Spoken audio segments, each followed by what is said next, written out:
Année 2007, c'est l'année où Steve Jobs annonce l'arrivée du iPhone. Nicolas Sarkozy devient le 23e président de la France. Le hashtag est inventé et la fameuse chaîne de télévision TQS existait encore. Mais moi, en 2007, tout ce que je me rappelle, c'est que je suis motivé, je suis focus, déterminé. Je performe, je culmine, je suis en feu, je pète le feu. Je décide quand même, après réflexion, que ça va être ma dernière année en tant qu'athlète de haut niveau sur l'équipe canadienne de trampoline et tumbling. Ça, c'est un sport dans les rayons de la gymnastique. Mon but, c'est de terminer avec les championnats du monde qui vont avoir lieu à la fin octobre 2007. Puis, en fait, que ça va être pour moi dans la ville de Québec et que c'est une fin parfaite parce que c'est dans notre province. Dénouement incroyable anticipé. Pour vous donner une petite idée, trampoline, tumbling, double mini. C'est les 3 disciplines de mon sport, en fait. Après ça, je peux vous dire que ça déboule. En fait, tout s'enchaîne. Avril 2007, je termine 6e et fais la meilleure performance canadienne en double mini trampoline à la Coupe du monde. Mai 2007, le cirque m'invite à faire une audition personnalisée pour eux, le Cirque du Soleil. Juin 2007, le même Cirque du Soleil me propose un contrat pour une nouvelle création qui aura lieu à Macao, en Chine. Bref, mes résultats, mes attentes, mes performances, mes acrobaties battent leur plein. C'est l'extase. Je vais vous montrer une petite vidéo qui va en fait vous donner un petit aperçu de mon sport.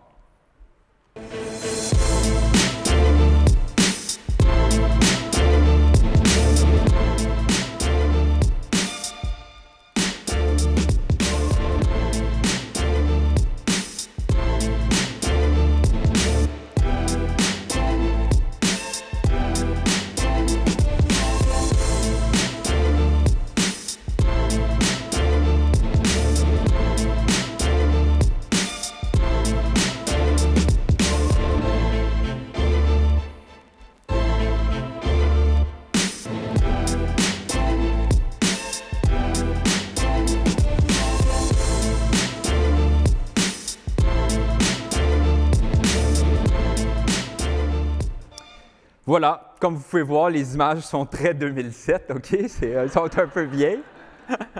Fin juillet 2007, je suis chez moi à la maison, je me baigne, je fais des plongeons pour me délier le corps, puis là, à un moment donné, je me cogne la tête dans le fond de la piscine. Vraiment rien de grave, c'est juste une de ces journées où je me sens un peu fatigué, off, maladroit. Bref, je ne le sens pas trop, mais il faut absolument que j'aille m'entraîner parce que dans 2 semaines, c'est la Canada Cup, en fait, qui est la dernière qualification pour les championnats du monde. Fait que là, moi, je m'en vais m'entraîner, je m'échauffe, je fais mes acrobaties, puis là, à un moment donné, je dévie un peu, puis je suis obligé d'écarter les jambes pour éviter la barre de métal de l'appareil, ce qui fait que je perds de vue ma jambe une fraction de seconde. Résultat, méga entorse de la cheville. En fait, j'ai comme senti mon tibia qui voulait sortir puis se fracasser, comme une espèce de bend and come back. C'est pas arrivé. Chanceux dans ma malchance, je le sais pas, mais pour moi, tout ce que je peux vous dire, c'est que c'est la fin du monde. Avec le recul, j'ai comme le flash continuel de moi qui se baigne puis qui le sent pas. Je me suis pas écouté, j'ai forcé la note et voilà. Les jours passent. Puis, en fait, c'est pire que je pensais. Définitivement, pas de Canada Cup et je suis obligé de renoncer également à un camp d'entraînement en France, une compétition en Grande-Bretagne, une Coupe du monde en Russie et les 10 championnats du monde. Je suis dégoûté. C'est comme si mon corps avait décidé de prendre sa retraite 3 mois trop tôt. L'importance de vraiment relier sa tête, son corps et son cœur. Début septembre 2007, je reçois un appel. « Allô David, c'est Gymnastique Canada. Avec tes résultats antérieurs, on a décidé de te mettre quand même sur l'équipe nationale pour les mondiaux. » What? Moi, c'est comme, wow, la bonne nouvelle, ma lueur d'espoir. Je me relève, retrousse mes manches, m'entraîne à fond, ça va bien. 18 octobre 2007, précisément. Une semaine avant les championnats du monde, Je cours à pleine vitesse juste avant de percuter la toile du trampoline. Puis là, c'est ma cheville gauche qui abdique. Compensation totale. Je suis passé de l'état 100% full pin à 0 en 1 nanoseconde. C'était une bouillie, mon affaire. J'ai jamais connu quelque chose d'aussi violent. Je suis comme blanc comme un drap. J'ai des sueurs froides qui me coulent partout puis qui se mélangent à mes larmes. Tout goûte salé. Diagnostic, entorse niveau 14, je pense, de la cheville gauche. J'exagère, mais c'est juste pour vous dire à quel point il ne me reste plus beaucoup de ligaments. La preuve. Ça, c'est quelques jours après, fait que, ça a évolué. Exit les championnats du monde et aussi le Cirque du Soleil m'appelle et m'informe que, vu que je ne pourrais pas commencer à temps, mon contrat est à présent sur la glace. Dévasté, confus, en colère contre cette injustice-là, impuissant face à la situation que je sais très bien que c'est arrivé. Aucune potion magique, aucune machine à retourner dans le temps va pouvoir régler mon malheur. Fait que j'ai comme terminé ma carrière de compétition en queue de poisson, puis en voyant tous mes rêves tangibles à 1 mètre de moi s'écrouler. J'ai cuvé ma peine pendant des mois dans le sol de chez mes parents, dépressif, les 2 pieds dans des bacs de glace, à faire de la physio 3 fois par semaine au moins minimum, puis à me frotter tous les produits inimaginables, de l'argile verte, des crèmes chinoises, des injections homéopathiques, et j'en passe. Pourquoi je vous raconte ça? Parce que ça m'a tellement rentré dedans. Malgré tous les beaux adages, David, à quelque chose, malheur est bon. Il n'arrive jamais rien pour rien dans la vie. J'ai vraiment eu de la difficulté à me résoudre que toutes ces années de travail, d'acharnement, de pleurs, de sueur se sont consolidées comme ça. Jusqu'à ce que je réalise en fait que les échecs, ils nous changent. Pour le mieux quand on y porte attention, que ce fameux automne 2007, super intense, c'était la route, en fait, vers mon point de rupture, l'élément déclencheur qui allait faire en sorte que j'allais devenir une meilleure personne. Après ça, tout ce que je peux vous dire, c'est que je me centrais vraiment exclusivement, je pourrais dire, sur mes accomplissements et réussites, résultats, médailles, applaudissements. Si je n'avais pas une reconnaissance immédiate, il y a comme un vide qui se créait à l'intérieur de moi. Si j'échouais, à mes yeux, j'étais nul, mais sur toute la ligne, dans toutes les sphères de ma vie. Alors que dans le fond, c'est circonstanciel. Ça ne dure pas. Je compétitionne une journée, je rate tout. Je pourrais refaire la même compétition le lendemain, que je réussirais tout. Est-ce que je suis nul pour autant basé sur un seul jour de différence? J'ose croire que non. On est tellement plus qu'une seule dimension, puis tellement plus que juste notre enveloppe corporelle. Fait que j'ai commencé à comprendre qu'il fallait que je dissocie qui j'étais de ce que j'accomplissais. J'ai commencé aussi à m'écouter davantage, suivre mon intuition, me connaître un peu mieux. J'ai aussi développé une meilleure sensibilité, une plus grande résilience, un changement qui m'a importé. Parce que si on veut vraiment faire des changements aussi dans le monde, changer les choses, il faut aussi être ouvert à se changer soi-même. Oser prendre des risques, affronter les obstacles et aussi accepter d'échouer à l'occasion. Fait que tout ce processus-là m'a amené à me questionner. Questionner sur ce que je voulais faire, devenir et être. Puis, je vais vous résumer ça rapidement. Ma conclusion est, je voulais en fait me démarquer et faire les choses différemment. Fait que là, à un moment donné, j'ai eu un méga flash dans un beer store en Ontario. J'ai comme ma bière commandée, la caisse de bière, ils l'ont comme fait rouler sur un convoyeur. Pas de tapis, juste les tuyaux cylindriques métalliques. Puis je me suis dit, ça serait cool d'avoir une espèce de roue qui tourne sur elle-même là-dessus, puis qui reste sur place, puis moi, je ferais des acrobaties à travers ça. J'ai cogité, j'ai fait des plans, des croquis, pour, au final, tout laisser ça dans le fond de ma garde-robe. C'est juste des années plus tard que j'ai déterré tout ça. J'ai construit mon prototype de Circle. Ça, c'est le nom, justement, de mon invention, qui est un appareil acrobatique unique au monde. Je l'ai inventé avec l'aide de mon ami Joël, en fait. Puis lui, il est tellement comme intelligent et manuel. Sans mentir, j'ai peut-être fait 10 % puis il a fait tout le reste. Là. Si je m'en occupais de ça, j'avais trop peur que ça ait l'air d'une armoire Ikea ou d'une cafetière électrique. Là. C'était pas ce que je recherchais. Fait qu'on a fait tout ça sans plan, avec les connaissances qu'on avait. Il a fait une super job, mais des embûches, c'est sûr que j'en ai connu. Les morceaux qui tombent avec la force de l'impact, la rotation qui meurt parce que ça frotte contre les parois, le temps entre mon idée originale au beer store puis la concrétisation matérielle, ou encore moi qui pogne en feu parce que je me pensais bien bon avec un grinder.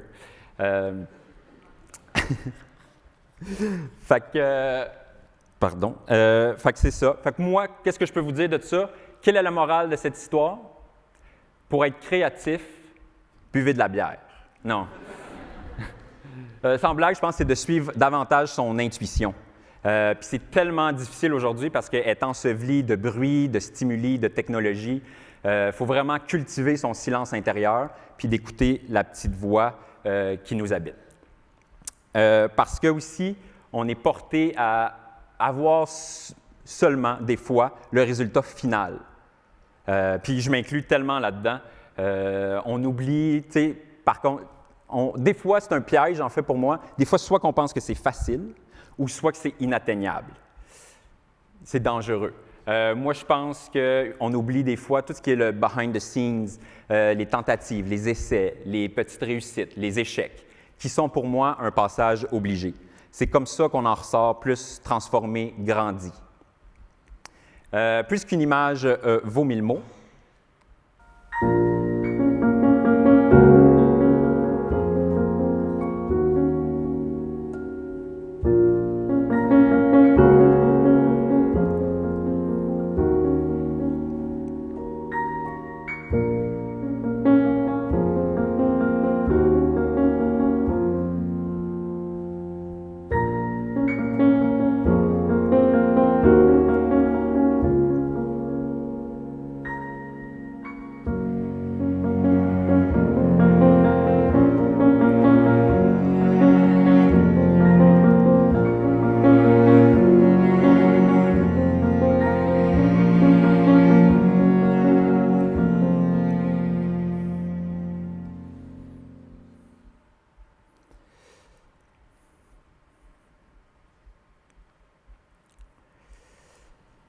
Alors, ce que je peux vous dire, c'est que la construction de Circle, mon appareil, ça reflète en quelque sorte ma propre reconstruction personnelle. Tous les obstacles de ma dernière moitié d'année 2007, en fait, c'est ce qui m'a permis d'apprendre que je pouvais passer au travers, peu importe ce qui arrivait, que j'allais avoir plus d'outils, que j'allais me forger une personnalité encore plus ancrée. Inquiétez-vous pas. Je suis loin d'être parfait. Je continue de manger encore des baffes aujourd'hui. Juste avec les images qu'on a visionnées, je me suis ramassé 2 fois à l'hôpital, tibia ouvert, pied fracturé, juste pour vous dire. Il ne faut donc pas voir les obstacles comme quelque chose à éviter absolument ou qui fait changer le cours de notre route. Des fois, les obstacles, il faut les enjamber, sauter par-dessus, foncer, continuer. Est-ce que j'ai perdu espoir? Souvent. Est-ce que j'ai été découragé? Énormément. Est-ce que je doute encore? Beaucoup. Mais ça fait partie du processus. Je vais vous montrer mes dernières images qui, pour moi, m'aident à relativiser tout le chemin parcouru, que les difficultés rencontrées, mais surmontées, en fait amplifient mon sentiment de fierté.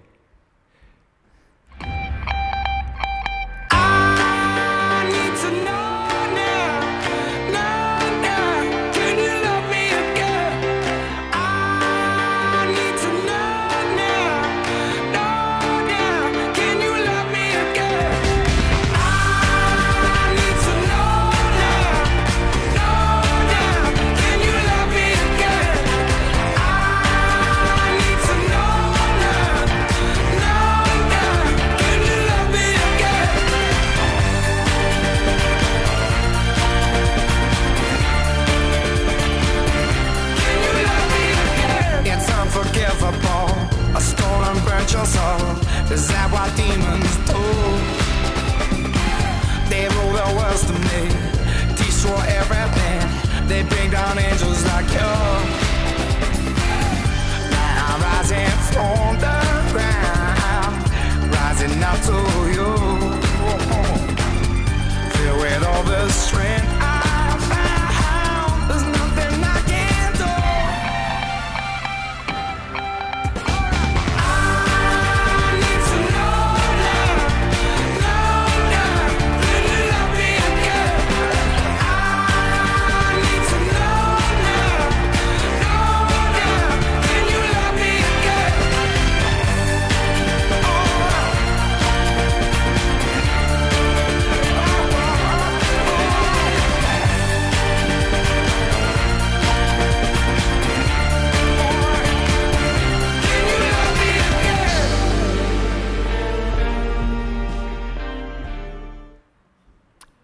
Alors, je dirais persévérer. Vous allez tellement en être récompensé, que ce soit par les efforts fournis, le résultat final, la personne que vous allez devenir être, ou jackpot, les trois en même temps.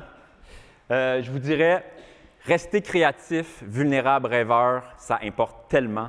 Puis d'être combatif, déterminé, ouvert, c'est comme ça qu'on peut apporter des vrais changements en soi-même, mais aussi à l'externe.